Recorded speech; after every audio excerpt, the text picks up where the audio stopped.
इनाम रखा है, बेहतरीन इनाम, बेहतरीन इनाम है, जो 5 वक्त की नमाज पाबंद से पढ़े। हम तो एक वक्त की पढ़ लेते, 2 वक्त की पढ़ लेते हैं, कहते नहीं भाई हम नमाज पढ़ रहे हैं तो 4 वक्त की पढ़ रहे हैं पूरे। कितने वक्त की पढ़ रहे हैं? 4 वक्त की पढ़ रहे हैं भाई। 4 वक्त की क्यों? फजर की नहीं उठ नहीं पाता हूँ, कोई कह रहा है इस समय नहीं पढ़ पाता हूँ, लेट हो जाता हूँ काम से, मगरिब छूट जाती है, मगर 4 वक्त की पूरी पढ़ जाती है। उलमा इकराम फरमाते हैं कि बेनमाजी वो नहीं सिर्फ जो नमाज ना पढ़ता हो, बल्कि बेनमाजी वो हर शख्स से जो 1 वक्त की नमाज जानबूझ के छोड़ता हो। सोचो हम कितने सारी नमाजें छोड़ रहे होते हैं, कितनी सारी नमाजें छोड़ रहे होते हैं ना प्यारे इस्लामी भाई। तो नमाज ना छोड़े, हमें इसका फ़ायदा होगा इंशाअल्लाह करीम। जब हम नमाज पढ़ेंगे तो अल्लाह पाक हमारी रोज़ी करेगा। सबसे पहला इनाम जो इस दुनिया में मिलेगा नमाज पढ़ने का, उसकी रोजी की तंगी दूर कर दी जाएगी। जिसके लिए लोग मारा फिर रहे हैं, जिसके लिए लोग एक दूसरे को तकलीफ पहुंचा रहे हैं, मारा फिर एक दूसरे को जलील कर रहे हैं, वो तंगी अल्लाह पाक दूर कर दे। रोजी की तंगी है ना, कारोबार की कारोबार मिल जाए, रोजगार मिल जाए, खेती हो जाए, घर में बरकत हो जाए, औलाद हो जाए, निकाह हो जाए, ये सारी तंगी होती है ना, तो अल्लाह पाक इस तंगी को दूर करता है। दूसरा इनाम क्या होगा? उसके कब्र के अजाब मुआफ। कब्र का मामला तो ऐसा है मेरे प्यारे इस्लामी भाइयों कि कब्र अंधेरी का घर है, अंधेरी।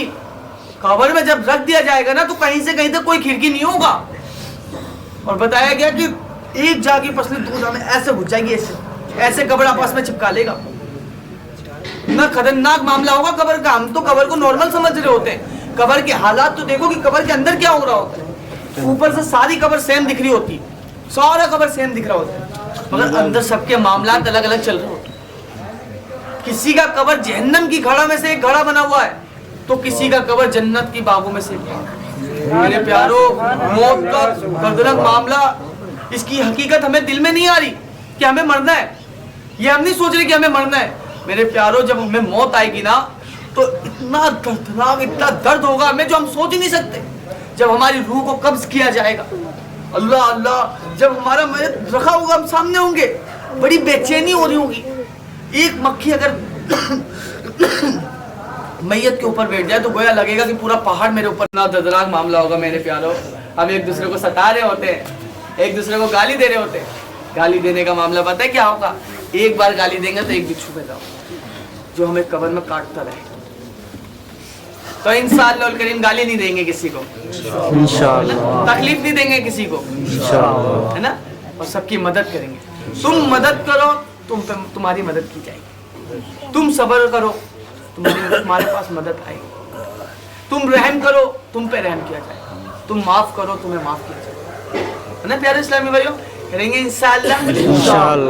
तो तीसरा इनाम क्या था नमाज पढ़ने का? पुल सिरात का रास्ता आसान कर दिया जाएगा। हदीस पाक का मफ़हूम है कि पुल सिरात का रास्ता बाल से भी ज़्यादा बारीक और तलवार से भी ज़्यादा तेज होगा, और 1500 साल का रास्ता होगा। और वो रास्ता कैसे होगा, कैसा पुल बना होगा? 500 साल चढ़ाई होगी, 500 साल सीधा होगा, और 500 साल चढ़ाई होगी, और तलवार से भी ज़्यादा तेज होगा। मेरे प्यारे इस्लामी भाइयों, तलवार से भी ज़्यादा तेज होगा। सोचो वो जहन्नम के ऊपर बना होगा। लोग अपने गुनाहों को, अपने अमालों को उसमें खींच के लेकर जा रहे होंगे। कुछ लोग ऐसे होंगे जो उसमें दौड़ते हुए पार हो रहे होंगे। कुछ लोग तो ऐसे होंगे प्यारे इस्लामी भाइयों जिन्हें मुंह के बल घसीट के ले जाया जा रहा होगा। सोचो कैसा मामला हो। अल्लाह पाक पुल सिरात का रास्ता आसान कर दे। अब चौथा क्या है प्यारे इस्लामी भाइयों? नमाज पढ़ने का चौथा इनाम है कि हमारे नामे अमाल, मतलब जन्नत की टिकट हमें सीधे हाथ पे दे दी जाए। सीधे हाथ वालों का मतलब है कि वो जन्नती के नामे अमाल सीधे हाथ पे दे दिया जाएगा। और 5वां इनाम होगा बिना हिसाबो किताब के जन्नत में दाखिल कर दिया। ये नमाज पढ़ने की, देखो नमाज पढ़ने के इनाम अल्लाह पाक दे रहा है। 5 वक्त की नमाज पाबंदी से पढ़ने की। और ना प्यारे इस्लामी भाइयों, सोचो वो टाइम आ गया, हम कब्र में चले गए और हसर का मैदान आ गया, जब सारे लोग चिल्ला रहे होंगे आपस में नफ्सी नफ्सी, जब हमारे अमाल दुनिया के सामने दिखा रहे होंगे, जब हम जो गुनाह कर रहे थे कमरे के अंदर छुप के, जो कहीं पे पार्क में कहीं जाकर अंधेरे में जो गुनाह कर रहे थे, वो गुनाह सबके सामने आएगा तो हमारी क्या इज्जत है। सोचो जब जमीन तांबे की बना दी जाएगी, सूरज को हमसे एक बित्ता ऊपर ला दिया जाएगा, उस टाइम हर कोई नफ्सी नफ्सी कर रहा होगा। ہم ایک دوسرے کو جان بھی دیں گے کہ یہ فلاں شخص ہے، یہ فلاں شخص ہے، یہ فلاں شخص ہے، ایک دوسرے کو جان رہے ہوں گے، مگر ایک دوسرے کی طرف ہم دھیان نہیں دے رہے ہوں گے۔ ہمیں اپنے آپ میں یہ ہو رہا ہوگا، ہمارے سامنے ہمارا بھائی ہوگا، ہماری بہن ہوگا، ہمارا دوست ہوگا، ہمارا پڑوسی ہوگا، سارے لوگ ہوں گے، اور ہم کسی کو نہیں دیکھ رہے ہوں گے، ہماری کھوپڑیاں ابل رہی ہوں گی۔ اس زمین کو جب تانبے کی بنا دی جائے گی اور آسمان سے سورج کو ایک بتا اوپر لا دیا